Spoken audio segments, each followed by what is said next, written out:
Hello and good morning friends, welcome to the CEC EduSet live lecture. Dear friends, as you know that we are carrying a series and the series is Principle and Practices of Management. In previous session we discussed on planning and decision making. In that particular lecture we discussed on the planning portion, and today we would be continuing the lecture further, and we would be discussing on decision making. And for this we have again with us in our studios Dr. Ravindra Kumar. Dr. Ravindra Kumar is Associate Professor in Department of Commerce and Business Studies, Jamia Millia Islamia. As well as I would like to tell you all that he has authored several books. Some of his books are: one is Auditing Principles and Practices, other is Legal Aspects of Business, and recently his newly authored book has come into the market, and the book is Legal and Regulatory Environment of Business. So friends, let's take advantages from his experiences and understand about what decision making it is, and how it becomes an important tool in the practice of management. So first of all, I would like to welcome our guest, Dr. Ravindra Kumar. Dr. Kumar, welcome to the EduSet lecture. Sir, as in previous session, we discussed more on the planning, and today we would be discussing on decision making. Through this lecture, definitely at the end, I would like you to sum up how planning and decision making are coordinated with each other. But let's first start with lecture. Right. Okay.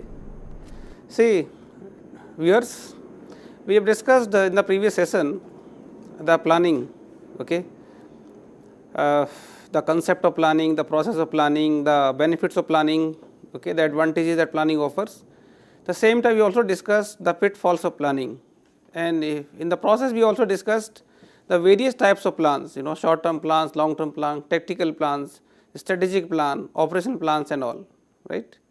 And in the process of planning, planning is a process of setting the right goals and selecting the right means to achieve those goals. Okay. So, normally primarily that planning begins with identifying the goals. Okay. Identifying the goals, we mean the targeted outcome or the end results. Okay. Once we are able to identify the goals or that are targeted outcomes or end results, okay, we as managers strive to achieve the goals. So, for that we need to develop certain alternatives. Okay. So, we need to develop certain methods through which we try to achieve these objectives, these goals. So, decision making in fact becomes a part and parcel of that planning process as a whole. So, to start with managerial decision making today, okay. So, let us start with now decision versus decision making. Okay. A difference can be made between decision making in the sense that a decision is simply a choice made. Decision is a choice made from available alternatives, right. Whereas, decision making is a process through which managers identify the problems, okay, identify the problems or goals, okay. They develop alternatives, then they evaluate the alternatives and select the optimum one, okay. And finally, they select the optimum decisions and implement it and follow up. Okay. So, accordingly, if we go through it, that what are the various decision making activities. So, an overview of decision making activities, okay. Before we discuss in detail, okay, let me share with you the overview of decision making activities. So, managers as decision makers determine the existence of problems and opportunities. Okay. Number one, determining the existence of problems is identifying the problems. Okay. What is the problem, okay, that needs a solution, and problem in this behalf is a gap between what is desired and what is being achieved. Okay. So, as simple as that. Okay. And the source of problem, knowing the source of problem is equally important. Before we proceed further, we as decision maker proceed further knowing the source of problem. Okay. So, whether or not the problem exists, if it exists, so what is the source of problem, what is the nature of problem, okay. Then what are the various opportunities which can be exploited. So, that is that as a decision maker, a manager always start with the first decision making activity is identifying the problems and the opportunity. Second immediate step will be managers generate alternate courses of actions, right. Once the problem is known to a manager, okay, so alternative, we start working towards generating or developing alternate courses of actions, okay. Then third, we discuss the overview, in detail we will discuss later on. Then once the decisions, that various alternate courses of actions are known to manager, manager start choosing a course of action, okay. So it is a process of selection, you know, process of selection. So once a decision is arrived at, an alternate course of action is carried out, so managers implement that course of action. So these are the few, you know, decision making activities. Now types of decisions, one question obviously arises in the mind of the viewers, okay, that what are different types of decisions. So decisions made by the managers may normally fall into one of the two categories.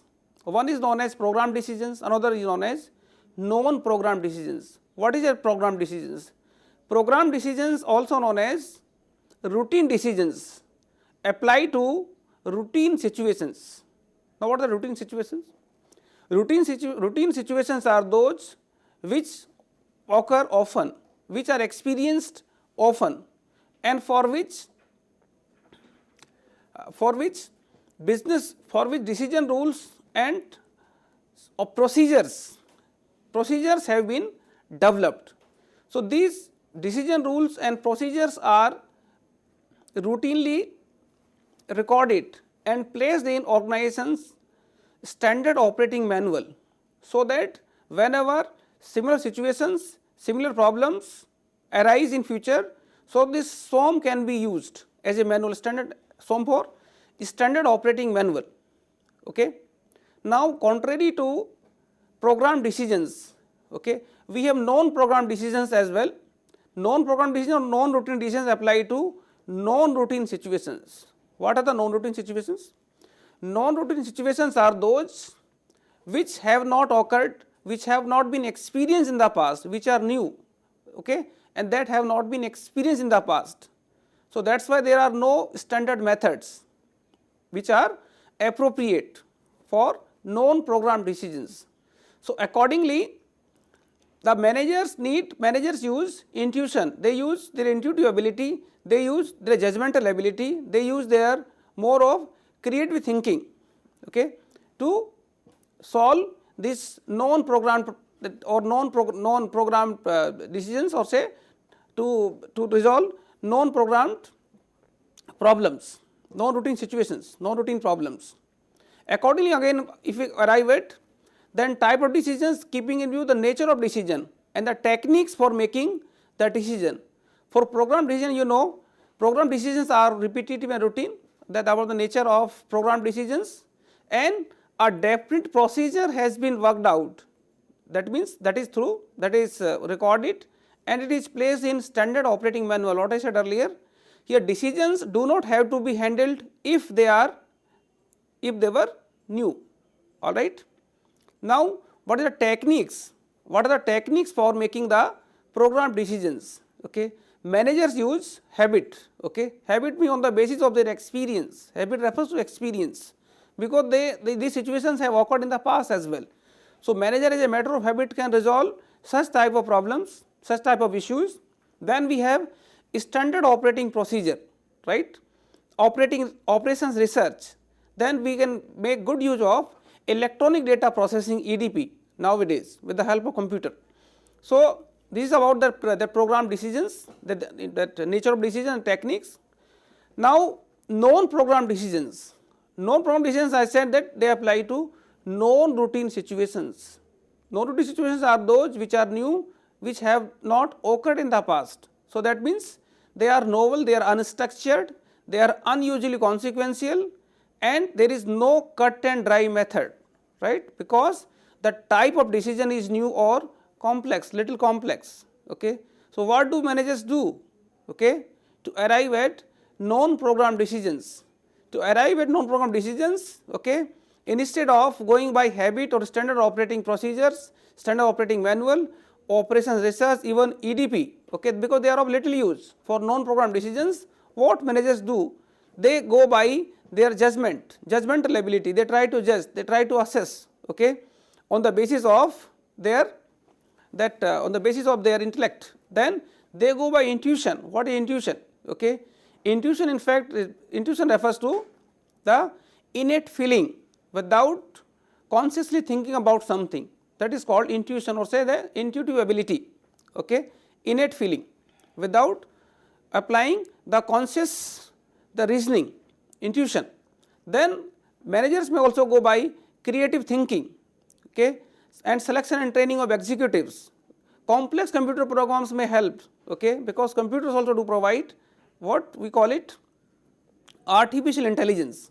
So certain complex computer programs may help that think and solve the problems in accordance with the predetermined rules. So this is about the programmed versus non-programmed decisions, or say routine versus non-routine decisions. Then the nature and the techniques, okay, the various techniques which are employed by the decision makers, by the managers towards these programmed and non-programmed decisions. So again, let me brief about the program versus non-program decisions. In case of program decisions apply to routine situations, whereas non-program decisions apply to non-routine situations. And routine situations are those which often which are experienced often, okay, and for which we can refer the standard operating manual, okay. We have the decision making rules and standard operating procedures which can be applied by the managers. Apart from this, managers can go by habit, managers can go by electronic data processing, okay. Managers can also make good use of operations research techniques, linear programming and all, for arriving at this sort of decisions, okay. Against program decisions, we have non-program decisions, okay, little complex, because these situations are new and have not been experienced in the past. So manager, instead of going by habit or standard operating procedures, they prefer to go by what? Intuition, by judgment, by creative thinking, okay, to arrive at decisions. Next we have now decision making environment, okay. So every decision making situation falls into one of the four categories, okay. Keeping in view the situation, every decision making situation falls into one of the four categories that exist along a certainty continuum. What does it mean? That means every time whenever manager makes a decision, so he has to operate, he has to work in a situation of certainty, uncertainty, okay, risk, okay, sometime ambiguity as well. So that means that every decision making situation falls into one of these four categories. Now let us take one by one. Decision making under certainty, decision making under risk, uncertainty and ambiguity. This is the the broader classification of all the decision making situations, okay, that exist along a certainty continuum. What is certainty? Certainty, as the term indicates, the degree of certainty. The degree of certainty exists, means the certainty as such exists when manager knows the available alternatives as well as condition and consequences of those actions, okay. Means when manager is aware of the available alternatives, okay, that is know what are the various alternatives he has at his exposure, as well as the same time he is aware of what are the conditions which are affecting the alternatives and what will be the outcome. Consequences means what will be the outcome of those actions, okay. Say for example, manager knows that in order to reduce the operating cost or to increase the operating efficiency, he needs to install a new machinery. I am giving just one example, okay. Manager knows well that to improve the efficiency, operating efficiency, he needs to install a new machinery, for which there are two equally priced alternatives are available, machine A and machine B, okay. And manager knows well that if install machine A, so that will result in reduction of cost by 30%, whereas in case he applies machine B, okay, he opts machine B, so that will result in reduction of cost by 40%. So certainly machine B is going to improve the operating efficiency more than the machine A. So now managers can definitely would like to opt machine B as compared to machine A. So this is just a certain decision making environment, because you know the alternatives, okay, he know the consequences. Alternative means yes, machine A and machine B, okay, and its cost and conditions are known to the manager. At the same time, he knows that what will the impact of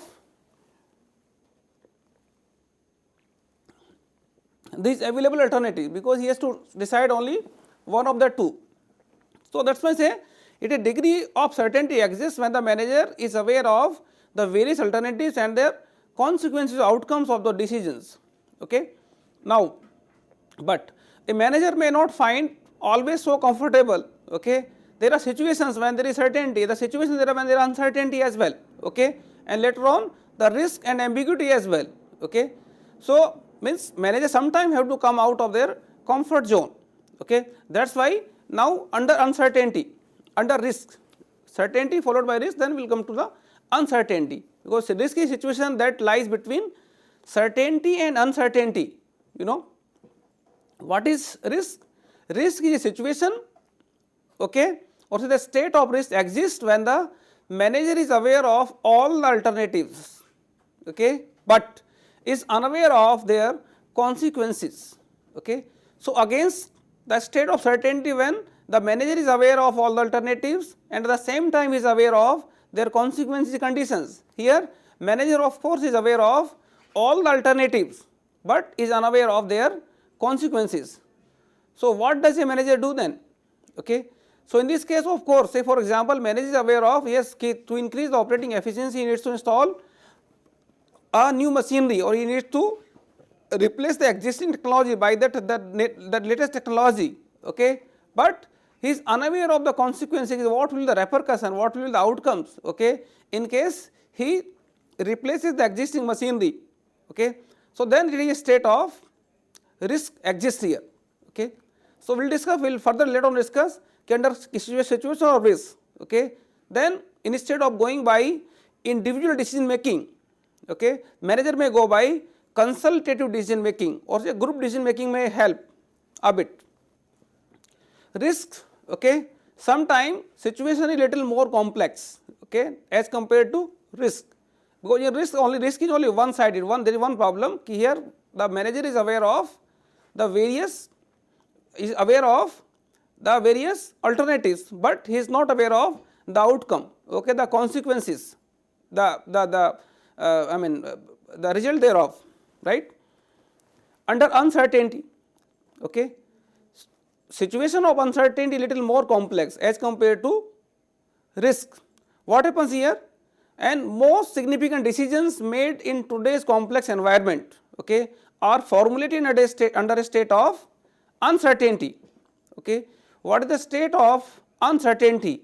Where there is unawareness of all the alternatives and so also the outcomes, even for the known alternatives. That is why we say situation of uncertainty is much more complex, much more difficult to handle as compared to the risk, because in risk at least the alternatives are known to the decision maker, to the problem solver, okay, to the problem solving team. Okay. Here under the state of the situation of uncertainty, there is unawareness of both alternatives as well as their outcomes, even for the known alternatives. Okay. So here again, then in that case managers have to resort to some unusual techniques of decision making, okay, like intuition, judgmental ability, creative thinking, okay, may help much more in the state of, in the situation of uncertainty. Okay. But again there is much more complex, perhaps the most complex situation, right, that is known as ambiguity. Ambiguity is the most complex or say most difficult situation for a manager, since here what happens that the problem to be resolved or the goal to be reached are not clear, okay, let alone the decision making alternatives and their consequences, their repercussions, their outcome. Here first of all, the problem to be resolved or the goals to be reached are not clear to the decision maker. Okay. Then of course, alternative courses of actions are difficult to identify. Managers find it very hard to identify the various alternate courses of actions. Okay. And information about the consequences is not available. So, the conditions, the consequences, the outcomes, okay, of those alternatives, if to some extent suppose he is able to identify some that alternatives, okay, then further problem arise here is that the information about the consequences is not available to a manager. So, that is state of ambiguity. That is why it is said most difficult decision making situation is the state of ambiguity. Okay. So, now again here in case of ambiguity also it is the creative thinking, brainstorming, okay, consultation and group decision making, okay, may help the manager to overcome that the situation of ambiguity and to arrive at some rational decision. So, friends, the decision making environment that we have discussed, okay, fall along these four that the situations that fall along the situation along the situation continuum, okay, certainty, risk, uncertainty and ambiguity. Now further following it, now let us discuss the steps of rational decision making. What are the various steps that a rational decision maker, okay, takes? First of all, before we discuss the steps of rational decision making, what is rational decision making? Rational decision making is one that is logical, okay, that is justified, that is rational means something which is logical, which is justified, okay, which can bring the good result, okay. So, of course, so to arrive at a rational decision making, a manager needs to be very systematic, very particular, very scientific about his approach. So, accordingly all the steps towards rational decision making can be classified under these 6 categories, or there are 6 steps for rational decision making. Number 1, recognizing and defining the problem. The foremost step or the most basic or obvious step towards decision making is recognizing or say identifying the problem and as well as its source, from where the problem has started, commenced. That is number 1. What is the problem, say what is the goal to be reached, okay. Problem, as I said earlier, problem is the gap, what is desired, what is being achieved. So, to what extent we are able to achieve the goals, okay, and to what extent we have to yet to achieve them. So, that is basically is a problem, okay. So, first thing is recognizing and defining the problem, and manager here try his level best to not only identifying the problem, okay, to define it, to measure it, to quantify it, okay, so that the next step can be taken in a systematic manner. Now, once the problem is known to the manager, second immediate step would be identifying the alternatives, okay. There is one problem, there may be numerous solutions, okay. So, depending upon that to what extent you apply your thinking ability, to apply your information, to apply that operation research techniques, okay, apply your intuitive ability, your judgmental ability, your creative thinking. So, you can develop as many alternatives as much as possible. So, second immediate step is developing various alternate courses of actions. What will be the probable solutions for the problem, okay, because a manager may not stick to a particular solution only, and that is why in the beginning the basic concept of the underlying concept of decision is that a decision is a choice made from available alternatives, alright. So, in case there are no alternative, you stick to only one alternative, is not a decision, okay, that is you can say there is a forced choice. So, that is not a decision, that is not a decision at all, at least that is not a rational decision, that is a choice forced upon you, an action that you have been forced to take because you did not have any alternative. So, decision as well as decision making conceptually is the developing, that identifying, selecting the optimum alternative, okay, selecting an alternative out of the available ones, So that's why we always presume that there are certain alternatives. So the job of a manager as a decision maker is to identify all those alternatives, all those alternate courses of actions. We will do one simple exercise as well. The practical, I will give you some short some practical examples. Okay, what manager does, okay, to recognize and identify the problem. Then what is the role of a manager while identifying and developing the alternatives, right? Once the alternatives have been developed, the third step is evaluating the alternatives.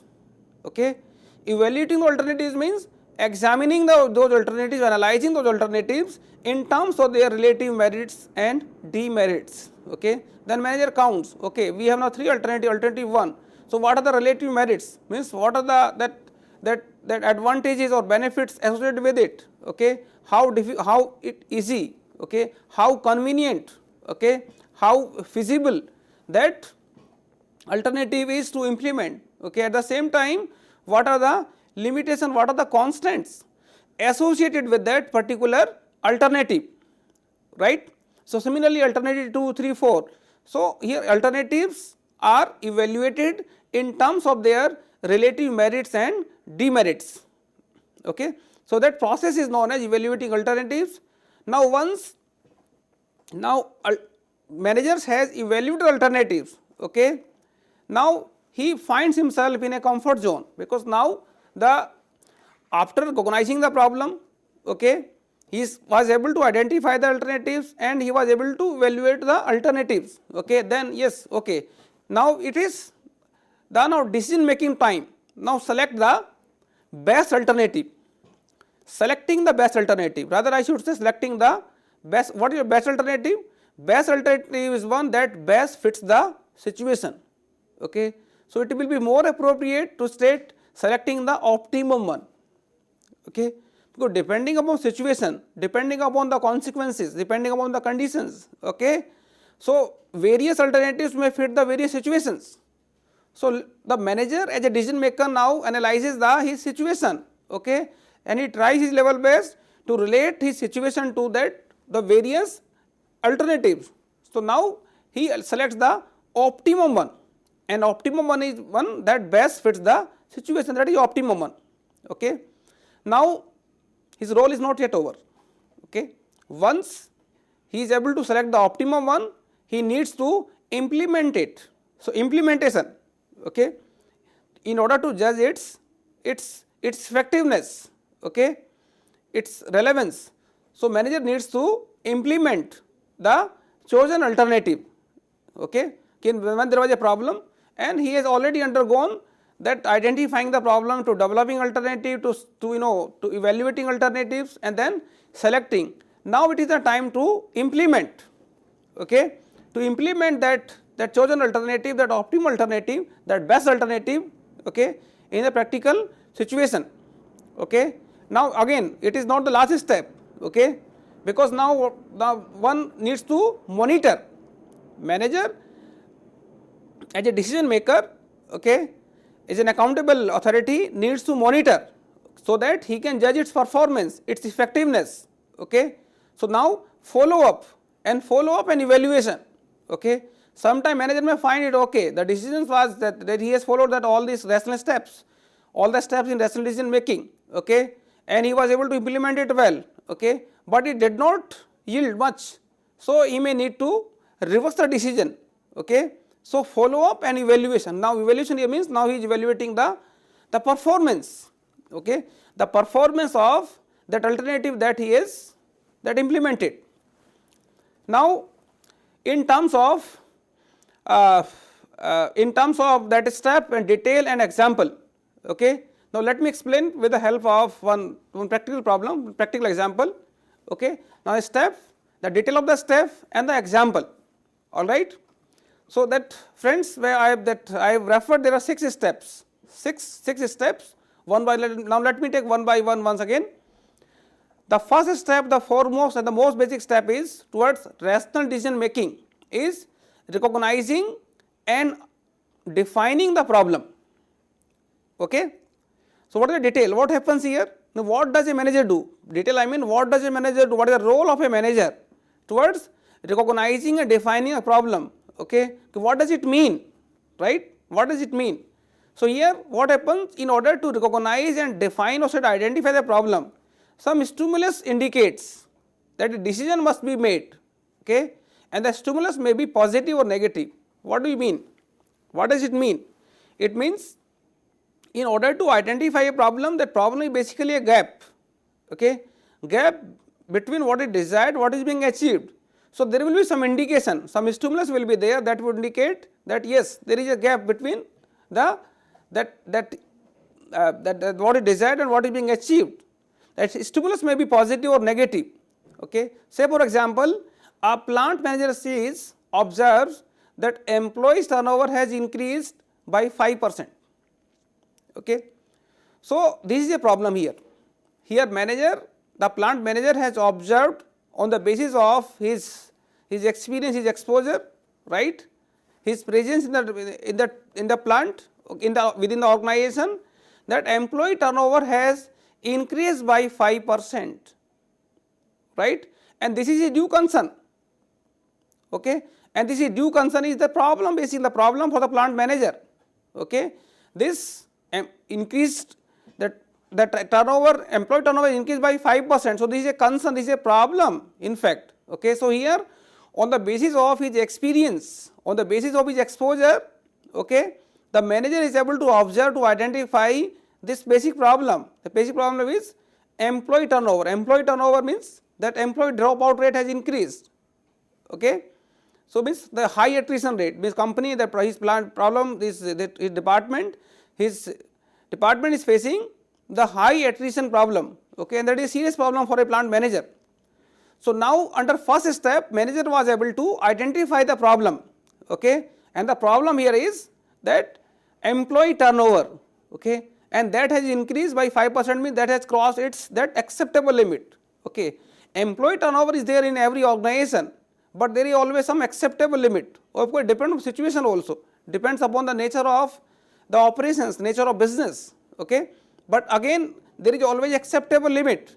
Okay, so here his observation is that it has increased, so it means it is a due cause, it means that has gone beyond the acceptable limit. So now it is a problem. Okay, now this is a problem and this problem needs to be resolved. All right, so now what manager will be doing? Now second, he will be thinking about what? Identifying the alternatives, identifying or developing the alternatives. Now the plant manager as an accountable authority to address this issue, okay, to address this problem is supposed to identify the alternatives, to develop the alternatives. Yes, in order to address the problem, what may be the different alternatives.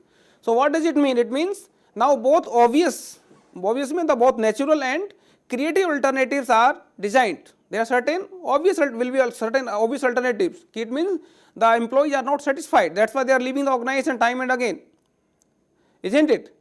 Maybe it's basically that indicates high turnover indicates the employee dissatisfaction.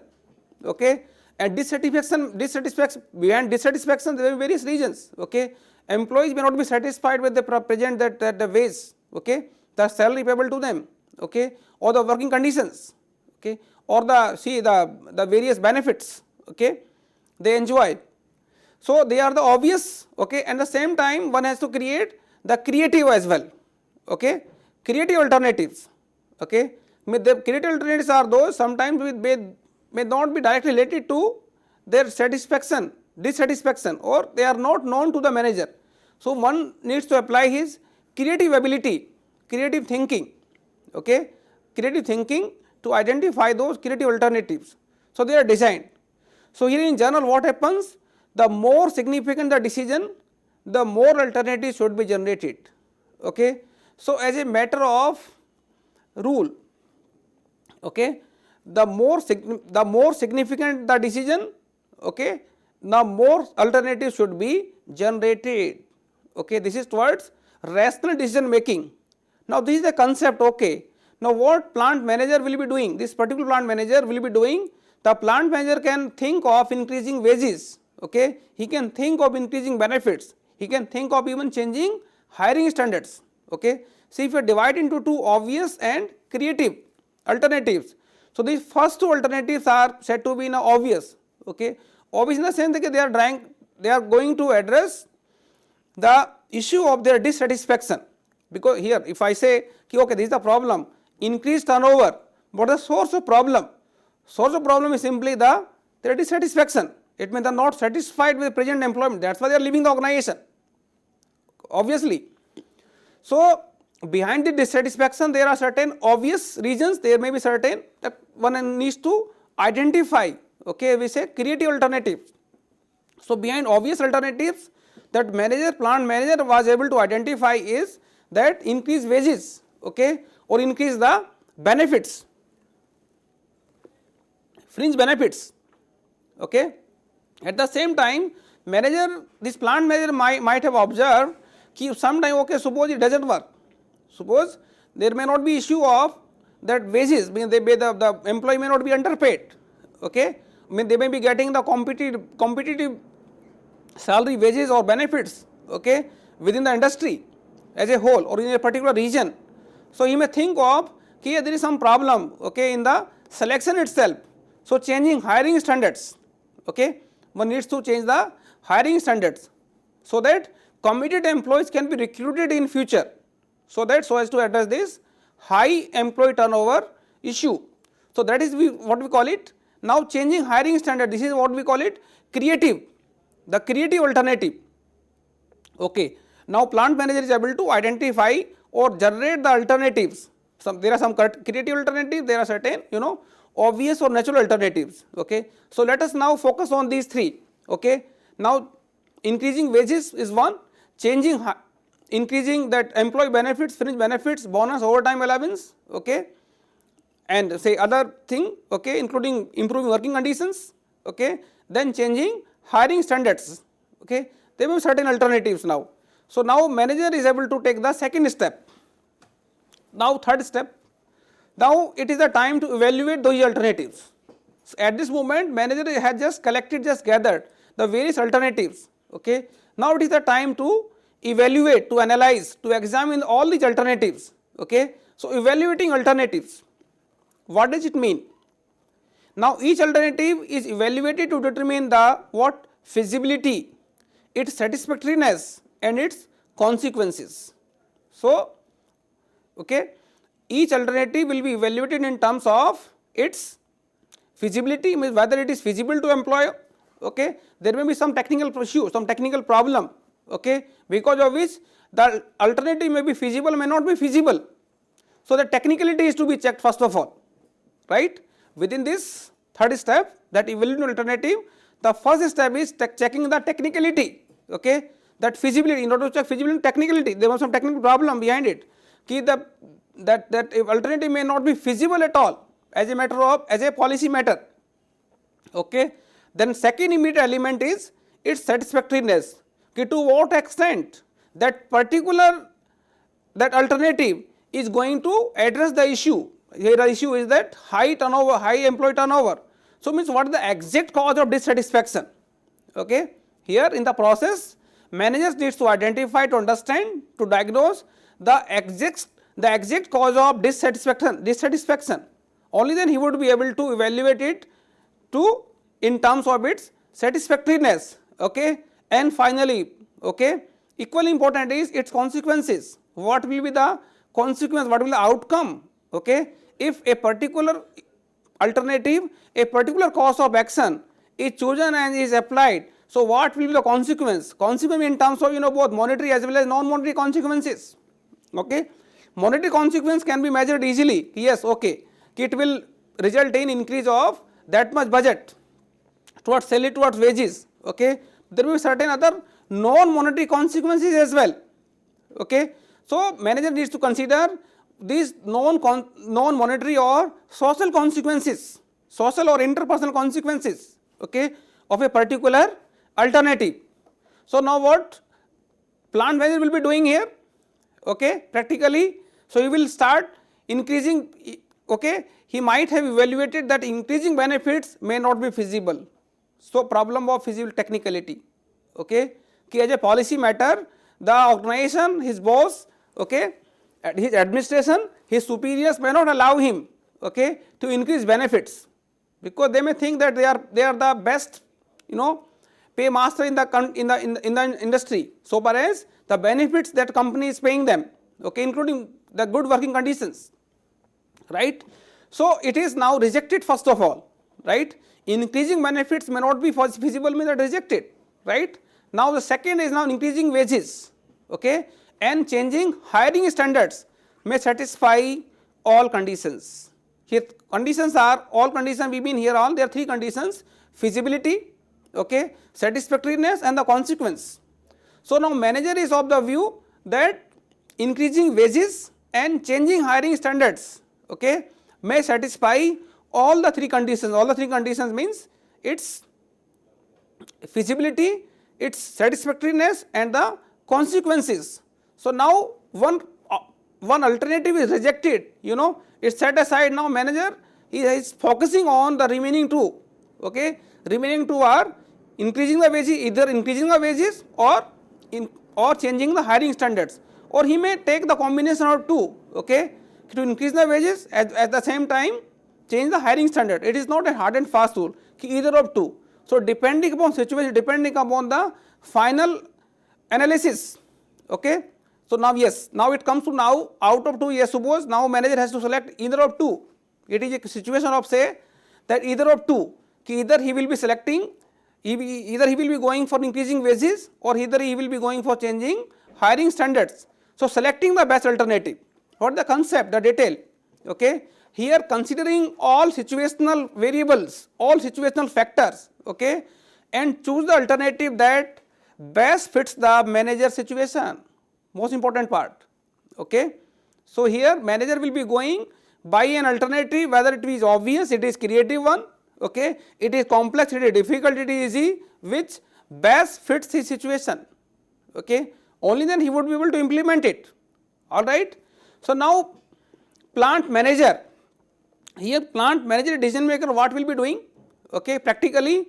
So he would going for changing hiring standards. Suppose he goes for changing hiring standards, so he feels, he observed, he calculated that it will take an extended period of time to cut turnover. So now that alternative is also gone, okay.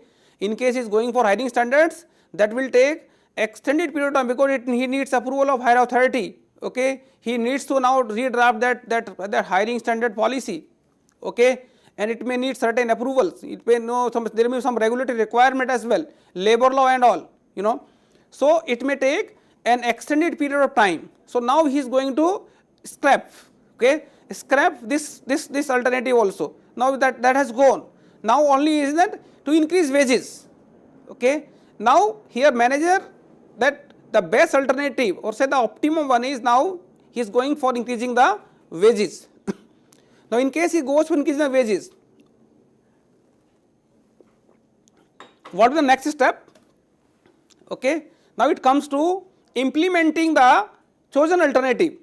It is not that what manager has thought of, that plant manager thought of, okay, increasing wages, now it is a switch on process, okay, that has been implemented automatically. No, one has to implement it deliberately, knowingly, So implementing the chosen alternative, what is that? Now the chosen alternative is implemented into the organizational system. No, one has to implement it, okay, and there is sometimes a long gap between what we thought, okay, what we decide and what we implement, okay. So unless and until a chosen alternative is implemented, it is of no use, okay, practically. Now practically what plant manager will be doing? Now plant manager may need permission of corporate headquarters, okay, though he has finalized increasing wages, okay, but when it comes to implementation, so implementation part may require him to take permission from the corporate headquarter, okay, and now HR department in turn establishes a new wage structure. It is not like that, okay, HR department will say, okay, you go ahead, because you have systematically identified the problem and then developed the alternatives, and you have systematically and scientifically examined, evaluated, compared all the alternatives, you go ahead, okay. Now the HR department, human resources department of the organization may establish a new wage structure, and that may take time, okay. Okay, but yes, okay, in case we consider it, yes, now the HR department has established a new wage structure and he has given the go ahead. Now the chosen alternative has been implemented. Okay, now let us increase the wages of all the employees, say by 10%, by 20%, as whatever they have decided. Okay, so now they have increased the wages, and the increase in wages is of course based on the new wage structure that is finalized by Human Resources Department. So that is a part of implementing the chosen alternative. All right. Now still that job of the decision maker or plant manager is not over. Okay, he cannot sleep now. Okay, now follow up and evaluation. Okay, implementing simply doesn't mean ki okay it is going to yield that all the that expected outcomes. No, it may or it may not. So one needs to follow up and evaluation. All right. So at some time in future, what happens? The manager should ascertain the extent to which the alternative chosen in step 4 and implemented in step 5 has worked. Okay. So here he needs to observe it, he needs to monitor. This is what we call a monitoring phase. Okay. So follow up and evaluation. So that means he is monitoring the implementation of that particular alternative. So in the process of monitoring that implementation of alternative, what he is doing, he is observing and he is evaluating its worth, evaluating its impact on the performance. Okay, performance here means the criteria is yes, whether this particular step is able to reduce that employee turnover here. So here plant manager knows that 6 months later, that is reasonable time, to evaluate a particular decision and to arrive at the decision, to evaluate, okay, and to say yes, okay, it has worked, right. So the plant manager as a decision maker, okay, has observed, has noted that after 6 months later turnover has dropped to its previous level. Okay, now it is now excellent. Now since within 6 months after implementation of this, the turnover employee dropout rate, okay, that high attrition rate has come down to its previous level, that is acceptable limit, say maybe 2%, 2.5% or say even 1%. Okay. So now yes, now it means the manager is able to evaluate it. So now we can say yes, the decision carried out by him proved rational one. Okay. So this is the ultimate measurement of a rational decision, whether decision proves rational or irrational.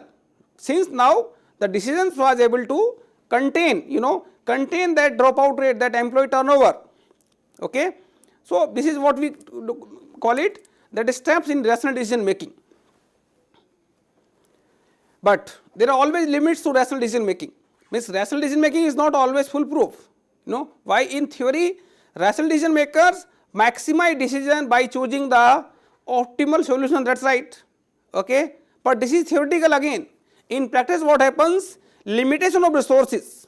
There are always limitation of resources. We make it nearly impossible to maximize decision. Like in previous case that we have considered, we have discussed in detail and illustrated. Okay. Yes, okay, manager is going by going for increasing the wages, but it has resource implications, and resources are scared always. Okay. So it is easier, okay, said than done. Okay, manager is going to increase the wages by 20%, okay, for which the Human Resource Department has developed the new wage structure. Okay. But again you will find in some situations, not always, in some situation it is a theoretical concept. So in practice what happens? The limitation of resources, okay, may limit his capacity to maximize the decision. So this is what somewhat limitations of rational decision making. Okay. Now types of decisions. Okay. Finally the last that point I wish to share with you, the types of decisions. Now again, it is a matter of situation, it is a matter of conditions, it is a matter of the power and authority the manager as a decision making enjoys. Okay. Decisions may be classified into 3 broad categories. Okay. Individual decisions, consultative decisions and group decision. Okay. And individual decision is one that with these techniques assume that additional information processing and or consultation would not be cost effective or within time constraints. So of course in case of a situation of certainty, okay, managers may resort to individual decision making, because in this case, in case of certainty, the alternatives are known to the managers, the problem is well defined, problem is well identified, and so their consequences, the outcomes of all these alternatives.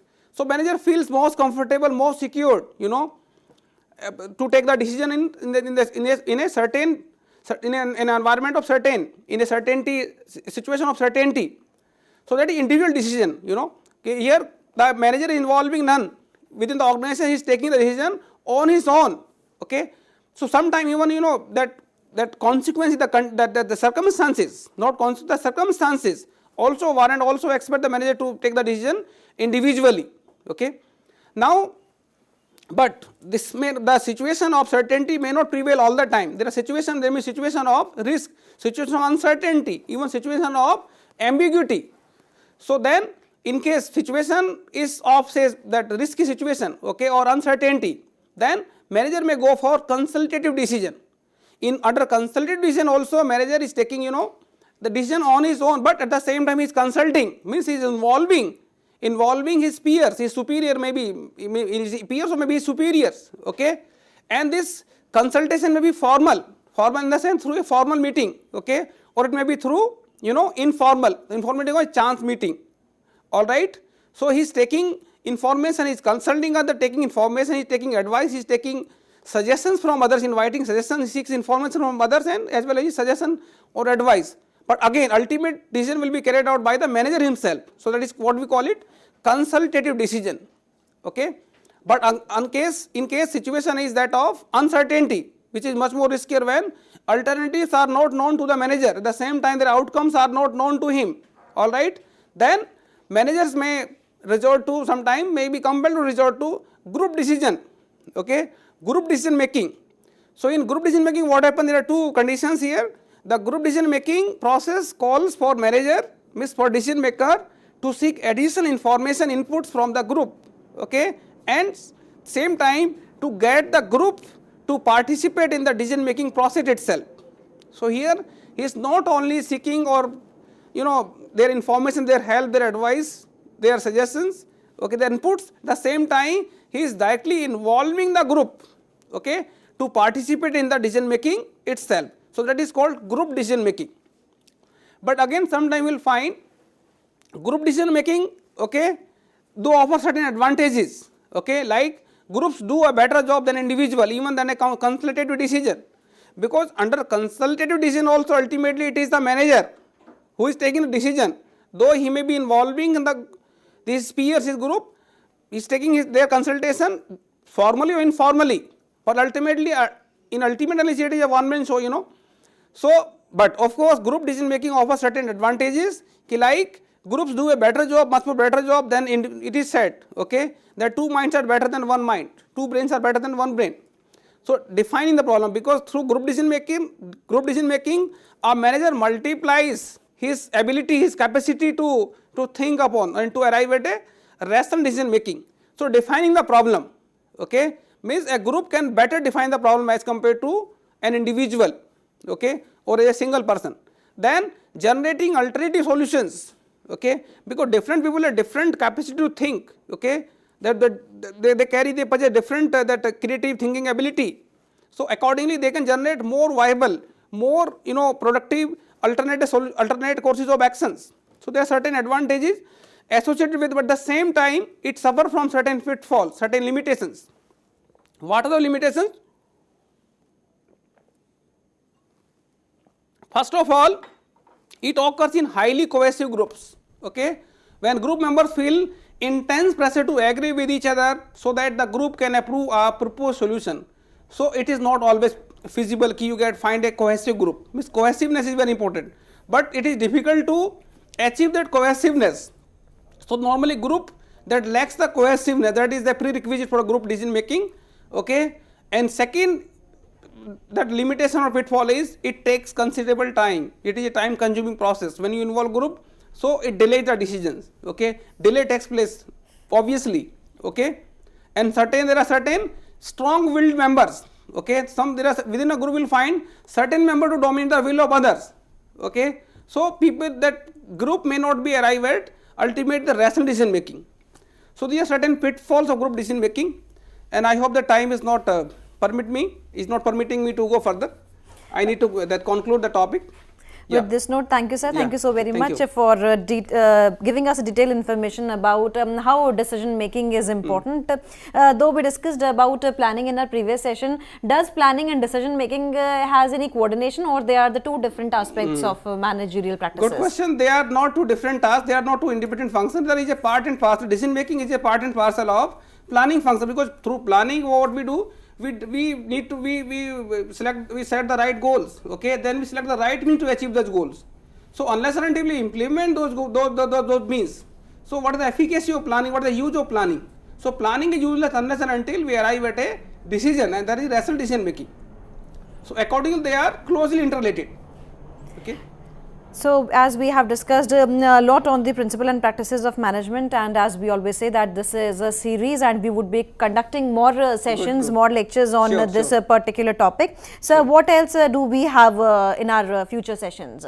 In future session, I would like to take some other topics like organizing. We have Ram, okay, and some other topic we can take coordination. We can take, okay, some topic, some lecture on coordination, okay, and then controlling, very important part of that principle of management. Controlling, the function of controlling, the process of controlling, okay, and the techniques of controlling would like to discuss. So probably Gitika, next time we would like to discuss. We would like to deliver a talk on controlling function. Definitely, I hope Yeah. that all the students who might have watched us. Again, I wish to interrupt you that controlling and planning again are closely interrelated, because without controlling there is no use of planning, and without planning one cannot think of the controlling function. Definitely, So all these planning are provides that meaningful base for controlling function. So let me take now controlling function next. Definitely, these are all the elements of practicing the management, and Yeah. every element has a coordination, or we could say they are interdependent on the other, and we would be discussing on all the aspects what Dr. Ravindra has said. And if you have any queries, you can mail us at info.cec@nic.in. Of course, your queries would be solved in the lecture itself when Dr. Ravindra Kumar comes next. Thank you, sir. Thank you so Okay. very much for Welcome. giving us a productive section. Thank you.